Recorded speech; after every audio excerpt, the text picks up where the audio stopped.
So, Kathleen, how are you today? I'm good, thanks. Great. Thank you so much for joining us. And one of the questions that I put out to you is, as far as what to pair with tonight, is you had mentioned you like Merlot. Yes. So you like a drier style red, nothing too sweet, nothing too fruity, nothing too earthy, like a well balanced wine. Yes.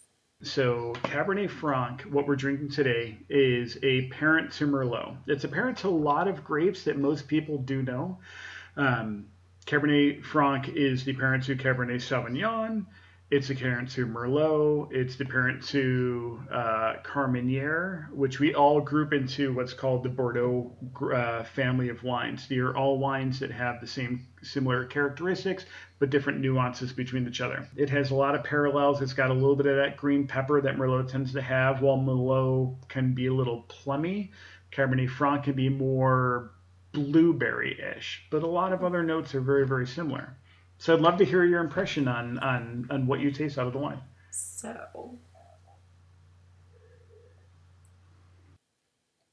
when read that this was the one you picked, I got really excited because I did look it up and I saw that it was more peppery.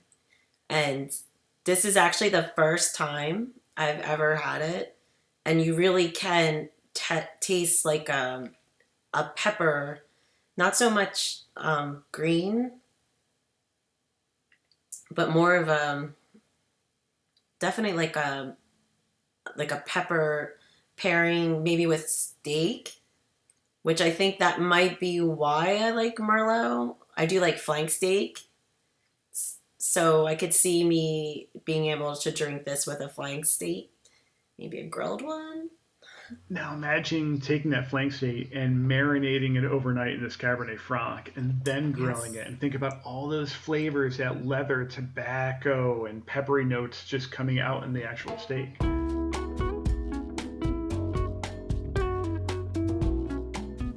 I have a question.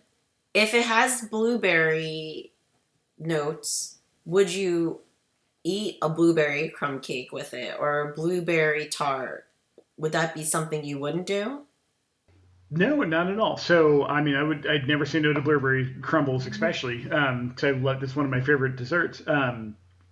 This wine in particular goes more with a raisinated, darker fruit style of marinade, especially when you're talking about like flank steak and like blueberry jam marinated is great. When you're pairing dessert, it does get a little bit different because you want the wine to be sweeter than the dessert. Otherwise, the sweeter dessert will make the wine taste bitter, which Cabernet Franc makes an amazing ice wine.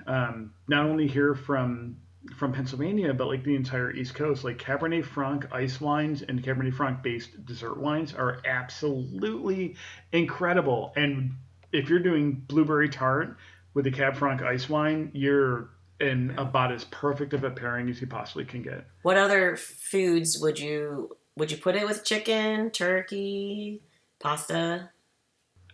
I think you were on the spot when you talked about flank steak, anything off the grill. Cabernet Franc, well, it is a little bit more acid driven than Cabernet Sauvignon. If you're drinking a California Cab Sauvignon, it's so weird to say Cab and not say Franc or Hmm. Sauvignon because we're so used to it. But anything that has any sort of protein or fat does well with this grape because it's got a little bit of tannins, but enough acidity to kind of break through it. So I wouldn't drink this with fish. I wouldn't do salmon, bass, or swordfish, anything like that. But I think chicken, veal, flank steak, ribeyes, fillets, smoked meat, especially like a smoked pork butt, would be, I think, great with Cabernet Franc. I think it's a great natural smokiness, charcuterie notes of the wine, and that leather kind of notes that kind of pairs really well with the smoked pork. With the smoked pork, What about a fried Diablo? I'm gonna say that the best pairing for Fra Diablo because you've got all those peppery and heat notes, you Mhm. almost need residual sugar. So Okay. Cabernet Franc ice wine or a sparkling wine with a touch of sugar is going to help combat a little bit of that heat that comes for that Fra Diablo. Otherwise, Riesling, which we grow so well here in Pennsylvania, is a great pairing for Fra Diablo for sure. What's the difference between the ice wine and what we have? Sure. So what we're drinking right now is just a dry red wine. So the grapes are grown, they're picked usually right around now, maybe a few weeks ago. Um, you want the sugar levels and the acid levels to almost be in balance.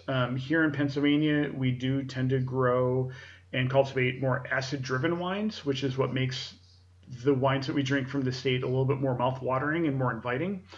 When you're dealing with dessert wine, what you want is the grapes to stay on the vine longer. So now the sugar becomes much higher and the acid drops. So you really get that sweetness, that sometimes cloyingly sweetness. And when you get into ice wine, you literally let the grapes stay on the vine until it gets cold enough where the grapes freeze. And when you pull frozen grapes in off of the vineyard, and you crush them, all of the water will turn to ice far before the sugar and the juice will. So you squeeze the grape, and all of that sweetened, sugary juice comes out of the grape, while all the water part of the grape stays back. So you end up with this really cloyingly sweet, beautiful wine. Cab Franc is super versatile. We've got a dry red wine that we're tasting now. Yeah. It's ice wine. You make a absolutely amazing rosé of Cab Franc, which are almost always my favorite rosé of every year. But you can also Cab Franc, because of the acidity, can add a great backbone to a sparkling wine, which are grown all over the world. So would you say that the Cab Francs in Pennsylvania would be pretty consistent amongst each Absolutely, other? for Pennsylvania, 100%. I think it's one of those grapes that we grow consistently year in and year out.